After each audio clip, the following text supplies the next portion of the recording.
Maxwell Chikumbutsu est introuvable.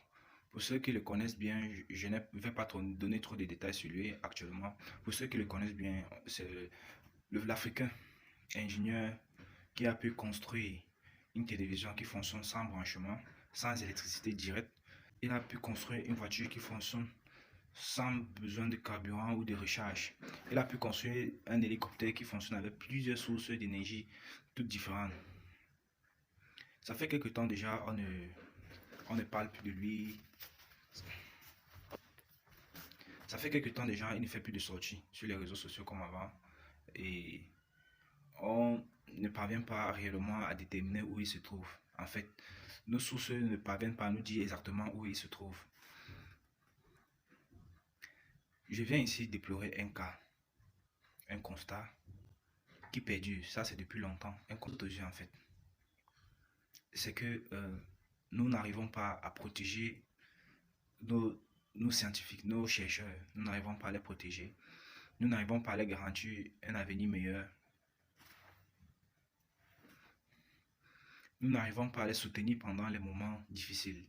Et nous ne croyons pas du tout en leurs compétences. Donc nous ne mettons pas les moyens nécessaires. Or, nous disposons de ces moyens. Nous ne mettons pas les moyens nécessaires pour qu'ils mettent leur talent en évidence. J'aimerais rappeler ici que ce ne sont pas les moyens qui manquent. Les Africains ne manquent pas les moyens.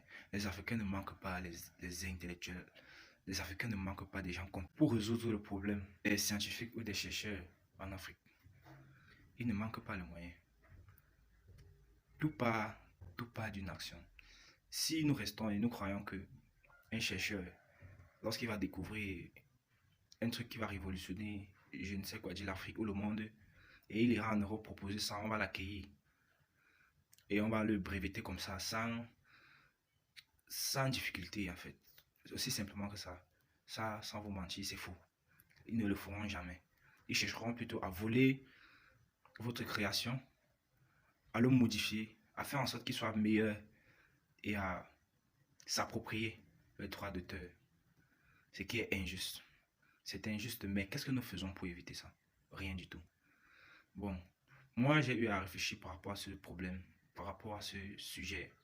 J'ai compris que malgré les difficultés, malgré les obstacles qu'on peut rencontrer, une solution quand même peut être proposée. Je pense que si les Africains pensaient à s'unir pour créer par exemple un organisme qui a les capacités de protéger les scientifiques ou les chercheurs du continent, qui ont un organisme qui a les capacités de financer, un organisme qui a les capacités de mettre les moyens nécessaires pour le financement d'un projet qu'il juge rentable. Par exemple, le cas de Maxwell, un cas qui pourra bénéficier à l'Afrique. Ça, c'est une évidence. C'est un cas qui pourra bénéficier à l'Afrique. S'il y avait un organisme qui pouvait financer, qui pouvait le protéger, qui pouvait même le breveter déjà en Afrique, pour qu'au moins en Afrique, nos scientifiques soient reconnus, nos chercheurs soient reconnus et que les projets qu'ils portent puissent permettre le développement des Africains, même si les autres ne le reconnaissent pas. La richesse se crée à partir de là, à partir du fait que déjà chez vous, vous êtes déjà reconnus. Des gens parviennent déjà à faire des achats de vos produits, les gens parviennent à faire les achats de vos produits. C'est là la base même, c'est là où la richesse commence. C'est pas parce qu'on vend toujours à l'extérieur, parce que les autres ils ont plus d'argent que nous, que ça veut dire que nous aussi on ne peut pas acheter. On peut aussi acheter. Tout dépend de comment le mécanisme d'écoulement des produits a été établi. Si le mécanisme favorise l'achat,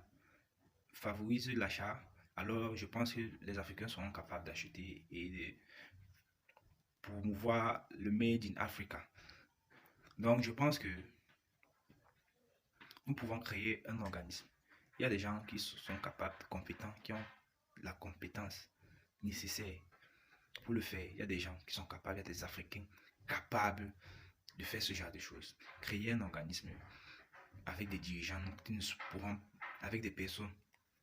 Créer un organisme avec des gens qui ne seront pas corrompus, pas des gens affamés, des gens qui pensent à l'avenir de la génération future.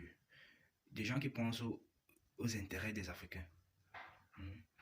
Je pense que c'est à partir de ce moment-là que nous pourrons aussi des gens qui pensent au développement des Africains. C'est un de mes rêves qu'un jour une communauté comme ça voit le jour, une communauté scientifique avec il y a des gens il y a des gens qui ont les moyens de financer la recherche scientifique africaine. Il y a des Africains qui ont les moyens de le faire, qui ont même la volonté de le faire et peuvent financer ces projets. Je pense que si un scientifique découvre une nouvelle technologie qui peut développer le monde et que ce mécanisme et que cette organisation reconnaît son invention, je ne pense plus que les autres vont copier.